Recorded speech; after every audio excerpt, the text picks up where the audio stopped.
Hi, I'm Sally. And I'm Jess. And we're talking about monetary and fiscal policy. Starting with monetary policy.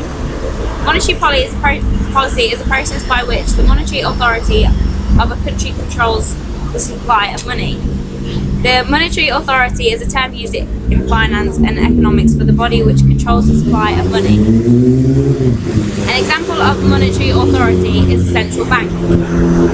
In general, the US sets inflation targets that are meant to maintain a steady inflation of 2 to 3%.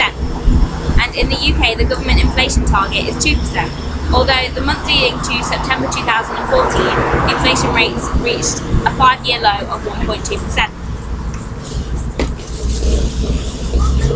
Looking at pets at home, when the monetary authority sets interest rates lower, this leads to customers having more disposable income in regards to pets at home. This would benefit them as customers spend more money on white goods such as luxuries. For example, the regular customer may visit the store and purchase their dog or cat food. When having more disposable income, they have also purchased toys, blankets and beds and the luxuries.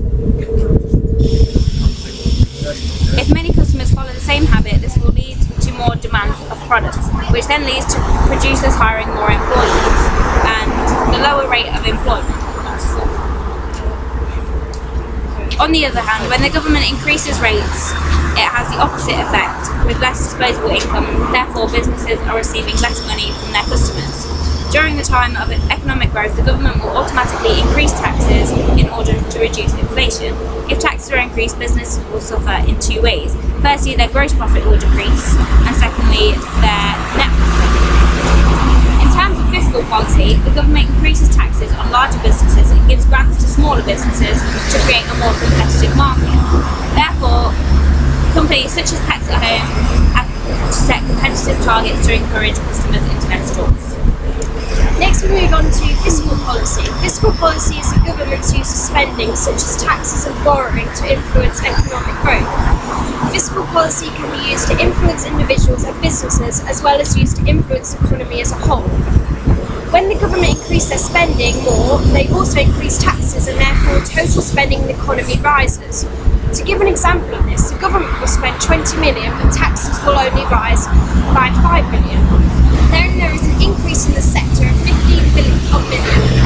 This net increase in spending will give a boost in the short term to meet demands and the economy will expand. This is called expansionary fiscal policy. Expansionary fiscal policy should be used by the government when the economy is going into recession. This is when employment is rising and spending is decreasing or even stopping. Businesses should benefit from expansionary fiscal policy. Restrictive fiscal policy is where the government does the opposite. It's when the government increases taxes more than an increase in spending, reducing demand in the economy. This is used when there is a boom and spending needs to cut, which could lead to inflation. Using fiscal policy smooths out booms or recessions in the business cycle, benefiting businesses in the long term and can reduce risk and increase investments.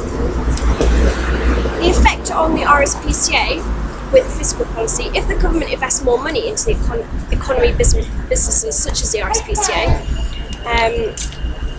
people will have surplus cash to spend on white goods such as rescuing new cats and dogs, which will cost them money to get vetted, buy new toys, beds, etc. But because interest rates are low, people have the extra money to spend on these items. Because of this, less animals are abandoned and people have extra change to put in the charity boxes. However, because less animals are not in trouble and getting sent to RSPCA, less staff are required, and because of this, unemployment rises a little in this industry. However, if the government decides to increase interest rates, people will stop spending as much money on white goods and just spend money on the things that are important. For example, utility bills. Because of this, more animals are left and sent to the RSPCA, as the owners can no longer afford to look after them. So the RSPCA get very busy and need to employ more people. But because money is short, to pay extra staff, it becomes a strain on the charity. People also do not have that extra change to put in the charity boxes, so money needs to come from somewhere else. One of the benefits is that half of people employed in the RSPCA are volunteers, which shows even though times are difficult, people are still willing to contribute to abandoned animals. We've also got in touch with somebody from Pets at Home who works there, and she's going to answer a few of our questions. How do you think that increasing your taxes will affect us at home? What if taxes go up, then we'll have to unfortunately increase our prices. So therefore people will have less disposable income to spend on their animals. So our sales will probably go down. So will that affect you as an employee there? Will you get less shifts? Yes, if sales do decrease, then our shifts may decrease as well, or maybe the staff cuts. Alright, thank you very much. Thank you.